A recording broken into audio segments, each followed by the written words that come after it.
नमस्कार दोस्तों, आपका मेरे चैनल भक्ति ज्ञान त्योहार में स्वागत है।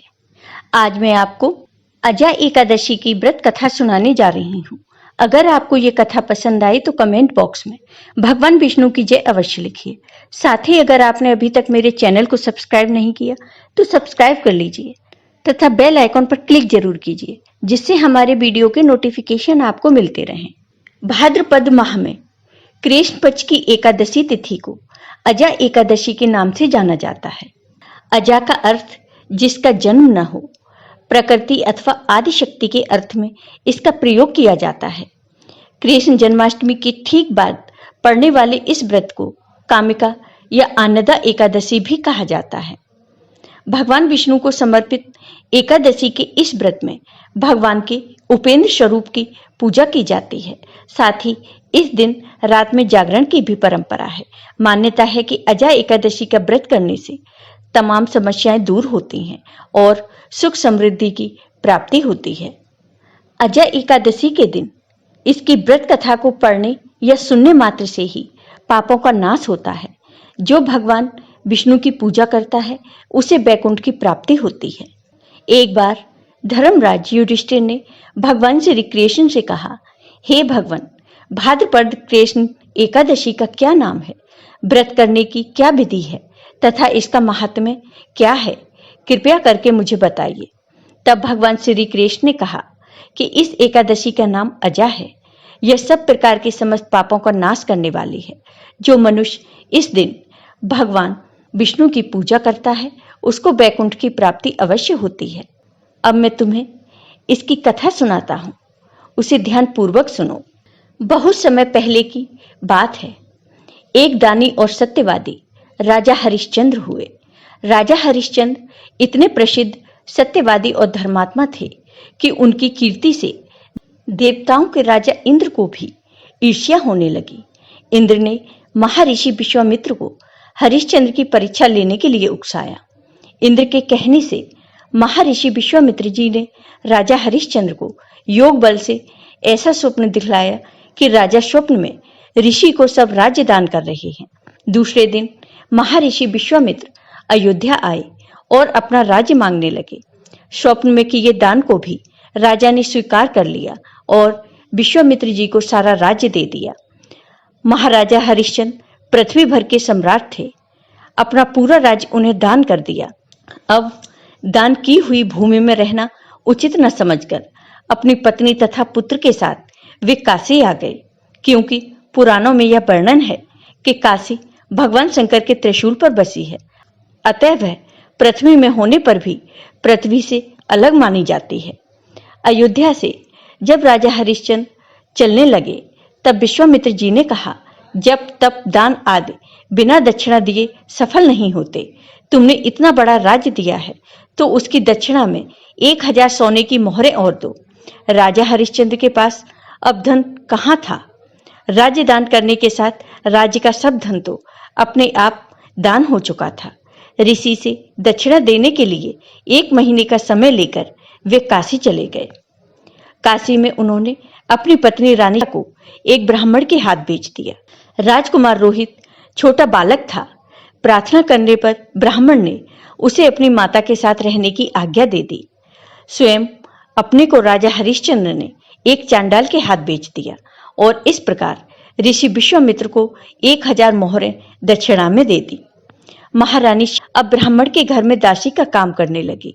चांडाल के सेवक होकर राजा हरिश्चंद्र शमशान घाट की चौकीदारी करने लगे। वहां जो मुर्दे जलाने के लिए लाए जाते उनसे कर लेकर तब उन्हें जलाने देने का काम चांडाल ने उन्हें सौंपा था। एक दिन शमशान भूमि की तरफ गौतम ऋषि आ गए। राजा ने ऋषि को प्रणाम किया। गौतम ऋषि ने कहा कि किसी पूर्व जन्म के पाप के कारण आपकी यह दशा हुई है। यदि तुम भाद्रपद कृष्ण एकादशी का व्रत करो और अजा एकादशी व्रत कथा सुनो तो तुम्हारा इस हालत से उद्धार हो जाएगा।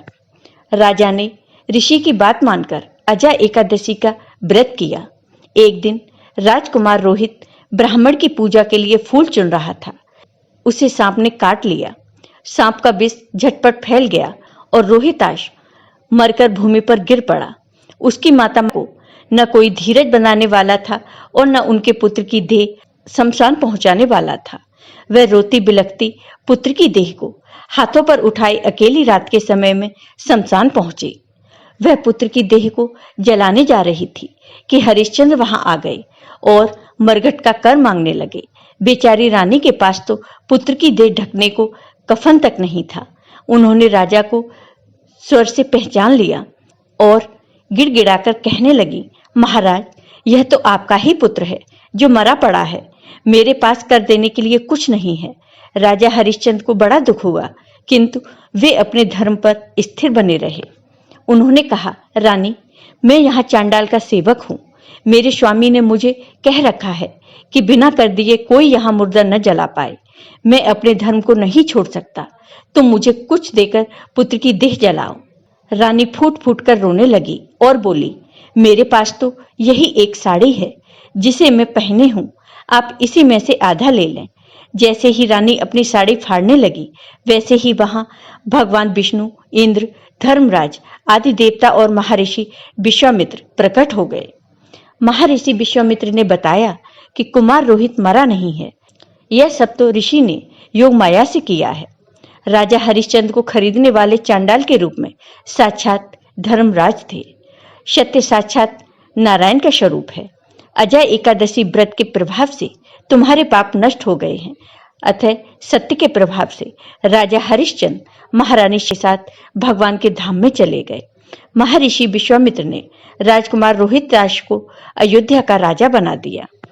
जय हो भगवान विष्णु की। अजय एकादशी व्रत की पूजा विधि। अजय एकादशी के दिन सुबह जल्दी उठकर स्नान आदि से निर्वृत्त हो जाएं। पूर्व दिशा की तरफ एक चौकी पर पीला कपड़ा बिछाकर भगवान विष्णु की प्रतिमा या फोटो को स्थापित करें। फिर घी का दीपक और धूप जलाकर मिट्टी का कलश रखें।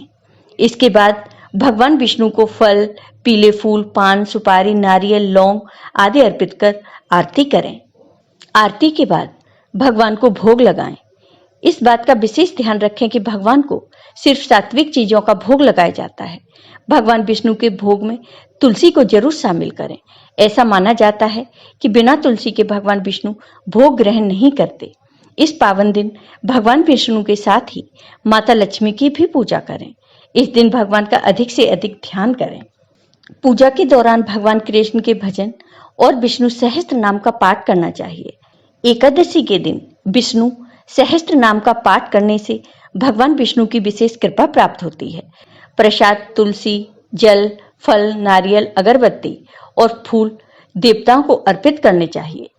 पूरा दिन निराहार रहकर शाम के समय भगवान विष्णु की प्रतिमा के सामने घी का दीपक जलाकर अजय एकादशी की व्रत कथा सुने। इसके बाद फलाहार करें। अगले दिन सुबह ब्राह्मणों को भोजन कराकर तथा किसी जरूरतमंद को दान दक्षिणा देकर व्रत का पारण करें। यदि आप किसी कारण से व्रत नहीं रख सकते तो इस दिन मन में विष्णु भगवान का ध्यान करते हुए सात्विक रहें, झूठ न बोलें, किसी का मन नहीं दुखाएं एवं पर निंदा से बचें। एकादशी के दिन चावल नहीं खाने चाहिए। पुराणों के अनुसार दसवीं तिथि को सूर्यास्त के बाद भोजन नहीं करना चाहिए। अजय एकादशी का महत्व। धार्मिक मान्यता है कि अजय एकादशी व्रत पूरी श्रद्धा के साथ करने से पुण्य फल की प्राप्ति होती है। साथ ही अश्वमेघ यज्ञ के समान फल प्राप्त होता है। इस व्रत को नियम पूर्वक करने वालों को मोक्ष की प्राप्ति होती है। ऐसी मान्यता है कि इस व्रत को करने से समस्त पापों का नाश होता है। जय हो भगवान विष्णु की। आपको ये वीडियो पसंद आया हो तो कमेंट बॉक्स में कमेंट करके जरूर बताइए। साथ ही मेरे वीडियो को ज्यादा से ज्यादा शेयर करिए। धन्यवाद।